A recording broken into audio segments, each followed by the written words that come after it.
और उसमें कुछ लार्ज ट्रेड्स अवेटेड। पहला पीएनबी हाउसिंग फाइनेंस, इसके चार्ट मानस आप रेडी रखना, मैं आता हूं आपके पास। क्या खबर है भाई? तो खबर ये है 830 करोड़ रुपए की यहाँ ब्लॉक डील हो सकती है। 8% डिस्काउंट पे आपको ये सौदा होता हुआ दिखाई पड़ सकता है, क्योंकि जब भी ये ट्रांजैक्शन हुआ फुल डिस्काउंट पे आपको होता हुआ दिखाई पड़ता है।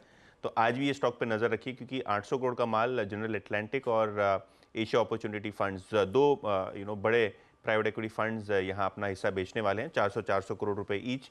और जो फ्लोर प्राइस है वो 775 के आसपास जो है ट्रांजैक्शन का आता हुआ नजर पड़ेगा आपको। पीएनबी हाउसिंग फिर से एक बार ब्लॉक टी। आगे बताया नहीं आपने किस तरह का मूड मॉल है, डिमांड कुछ समझ डिमांड ठीक है, मतलब वो एवरी टाइम ऐसा है कि यहाँ डिमांड आ जाती है, तो डिमांड का कोई इशू नहीं होता यूजुअली। लेकिन हाँ, जैसे आपने येस्टरडे देखा इंडस टावर में एकदम लोअर एंड पे 10% डिस्काउंट पे ही हुआ ट्रांजैक्शन, तो यहाँ भी मुझे लगता है ये 7-8% के डिस्काउंट पे यहाँ ट्रांजैक्शन होता हुआ दिखाई पड़ सकता है। मानस अगर ठंडा पड़ता है, अगर इस लार्ज शेयर में दबाव गहराता है स्टॉक का, तो आप बायर हो गए लोअर लेवल्स पे, कोई कंफर्ट गो टू स्टॉक का लेवल है या नहीं है, इसमें खरीदारी करने का मन नहीं बन रहा?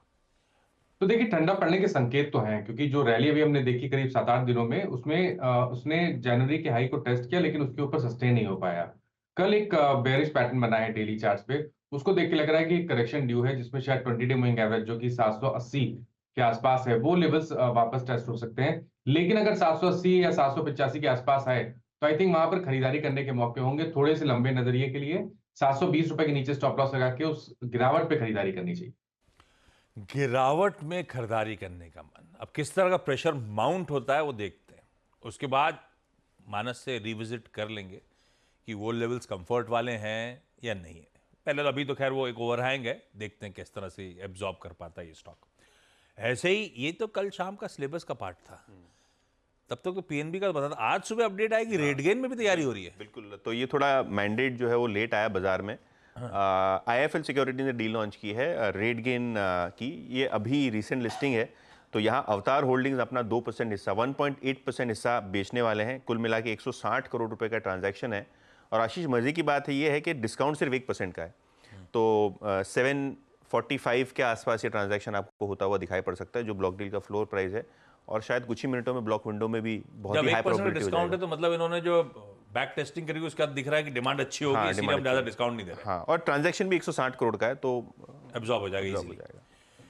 भाई। हो सकता है फिर रेट गेन तो आज की ब्लॉक विंडो 8:45 ऑनवर्ड्स वाला जो विंडो खुलेगी 15 मिनट की, शायद उसी में कंज्यूमेट होता हुआ नजर आए। अगर डिमांड अच्छी है तो क्या स्टॉक पोजीशन बढ़िया है? सतपथे साहब एक बार देखोगे आप, रेट गेन 752 कल का क्लोज था। आशीष जी देखिए, रेट गेन का चार्ट बढ़िया है। अगर आप इसका डेली चार्ट भी देखें तो एक क्लियर ब्रेकआउट हुआ था परसों के दिन। कल का दिन थोड़ा पॉज था, लेकिन सबसे बड़ी बात है पॉज क्यों, क्योंकि कल वॉल्यूम बिल्कुल नहीं था, थोड़ा सा हल्का हुआ। मेरे हिसाब से इसका जो टारगेट होना चाहिए वो 800 से लेकर 820 का होगा।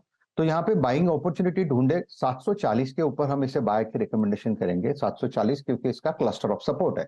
तो जो भी डिप मिले इसमें बाय करें। स्टॉप लॉस थोड़ा सा डिप रखेंगे 725 का। ओके, रेट गेन रखिए रडार पे। देखते हैं दोनों लार्ज ट्रेड्स, पीएनबी हाउसिंग और रेट गेन, आज दोनों में लार्ज ट्रेड्स होने। कौन सी विंडो में किस तरह का डिमांड, वो सब अब तस्वीर क्लियर होगी जब सेशन प्रोग्रेस करेगा।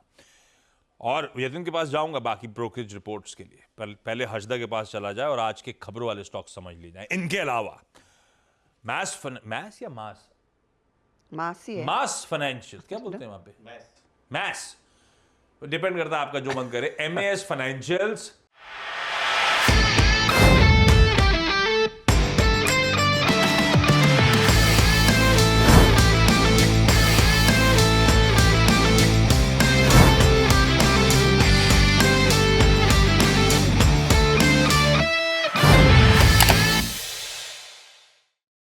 बता दें कि मनी कंट्रोल पर दिए गए विचार एक्सपर्ट्स के अपने निजी विचार होते हैं। वेबसाइट या मैनेजमेंट इसके लिए उत्तरदायी नहीं है। यूजर्स को मनी कंट्रोल की सलाह है कि कोई भी निवेश निर्णय लेने से पहले सर्टिफाइड एक्सपर्ट की सलाह लें।